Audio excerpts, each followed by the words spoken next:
Salam, hai, sukacita Bapak Ibu Saudara terus menerus ada pada kita. Kali ini saya ingin mengajak kita membaca dari Injil Yohanes pasal 15 yang mulai ayat 11 sampai 13. Injil Yohanes pasal 15 ayat 11 sampai 13 demikian. Semuanya itu kukatakan kepadamu supaya sukacitaku ada di dalam kamu dan sukacitamu menjadi penuh. Ayat 12, inilah perintahku, yaitu supaya kamu saling mengasihi sama seperti aku telah mengasihi kamu. Ayat 13, tidak ada kasih yang lebih besar daripada kasih seorang yang memberikan nyawanya untuk sahabat-sahabatnya. Bapak Ibu Saudara yang dikasihi Tuhan, penekanan pagi ini yang ingin saya ajak kita merenungkan bersama-sama adalah ayat 12. Inilah perintahku, yaitu supaya kamu saling mengasihi seperti aku telah mengasihi kamu. Inilah perintahku supaya kamu saling mengasihi. Bapak Ibu Saudara yang dikasihi Tuhan, gereja seringkali digambarkan sebagai tubuh Kristus. Gereja juga kadang-kadang disebut sebagai keluarga Tuhan, keluarga Allah, kumpulan orang-orang percaya, di mana satu sama lain saling berkaitan. Bahkan Paulus mengatakan bahwa kita ini gereja itu seperti tubuh, ada tangan, ada kaki, ada masing-masing anggotanya punya fungsi yang berbeda-beda. Bapak Ibu Saudara, sebagai keluarga, gereja menjadi tempat bagi kita untuk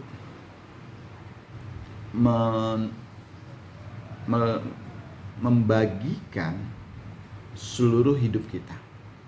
Sebagai keluarga, gereja menjadi wadah bagi kita untuk membagikan seluruh hidup kita, yang baik ataupun yang buruk. Dalam pengertian yang baik, ketika kita bersuka cita kita bisa berbagi, ketika kita sedang berduka kita juga bisa berbagi dengan sesama anggota kita. Hal-hal seperti ini harusnya ada di dalam gereja, karena kita adalah keluarga, karena kita adalah tubuh di mana kita harus saling memperhatikan. Di dalam kitab Ibrani dikatakan hendaklah kita saling mendorong dalam perbuatan kasih dan perbuatan baik. Kata saling, Bapak Ibu, di dalam perjanjian baru itu seringkali digunakan untuk menggambarkan ketergantungan kita satu dengan yang lain.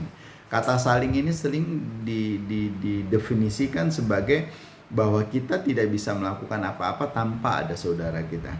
Bahkan di Amsal dikatakan bahwa kita ini seperti sapu lidi.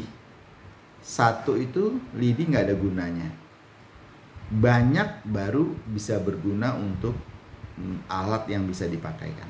Bahkan Salomo mengatakan satu tali dapat dikalahkan, tapi dua kali akan kuat. Lebih baik berdua daripada sendiri. Kalau sendiri itu badan kita kedinginan, nggak ada yang menghangatkan, tapi kalau berdua kita akan ada yang menghangatkan. Jadi memang perintah Tuhan ini jelas sekali bahwa hendaklah kamu saling mengasihi, dan acuan kasih kita itu, bagaimana caranya kita mengasihi itu ditunjukkan oleh Tuhan Yesus di ayat 13. Tidak ada kasih yang ayat kalimat selanjutnya, seperti aku telah mengasihi kamu. Kata yang digunakan oleh Tuhan Yesus di sini kasihnya itu seperti bagaimana Tuhan Yesus mengasihi kita. Apa cara Tuhan Yesus mengasihi kita? Yaitu dengan memberikan nyawanya, memberikan hidupnya, memberikan tubuhnya, memberikan waktu, segala daya upaya dia. Makanya ketika orang bertanya hukum yang utama dan terutama, dan hukum yang kedua yang utama dari hukum itu adalah kasihilah sesama manusia seperti dirimu sendiri. Bagaimana seperti diri kita sendiri? Kita bisa memberi segala sesuatu yang terbaik seperti kita memberi diri kita.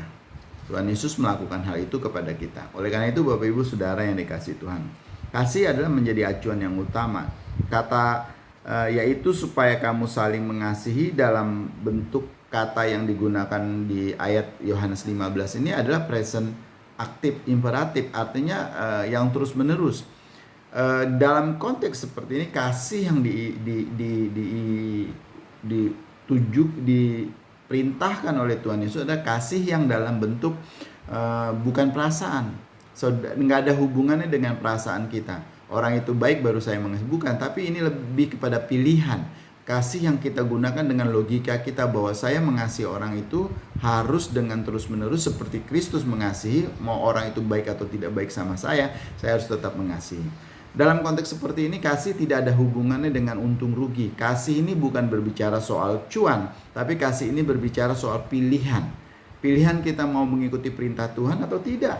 Bapak Ibu Saudara yang dikasihi Tuhan, oleh karena itu kita tidak akan pernah merasa kecewa terhadap orang yang kita kasihi kalau kita berpikir bahwa kita mengasihi seperti Kristus. Banyak sekali orang yang mengkhianati Kristus, tapi dia tetap memberi dirinya, dia tetap memberi waktunya, dia tetap memberi segala daya upayanya untuk membuat orang lain itu menjadi bahagia. Kasih sekali lagi dalam konteks ini bentuknya adalah present active imperatif, jadi terus menerus. Dan itu harus kita yang melakukannya. Dalam bentuk seperti ini adalah kasih tidak ada hubungan sama sekali dengan perasaan Bapak Ibu. Tapi kasih dalam perintah Tuhan Yesus ini adalah kasih dalam bentuk pilihan. Saudara memilih untuk mengasihi atau tidak.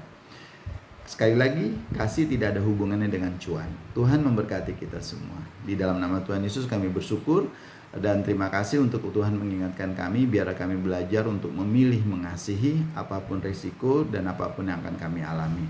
Terima kasih ya Tuhan, di dalam namamu ya Tuhan Yesus, haleluya, amin.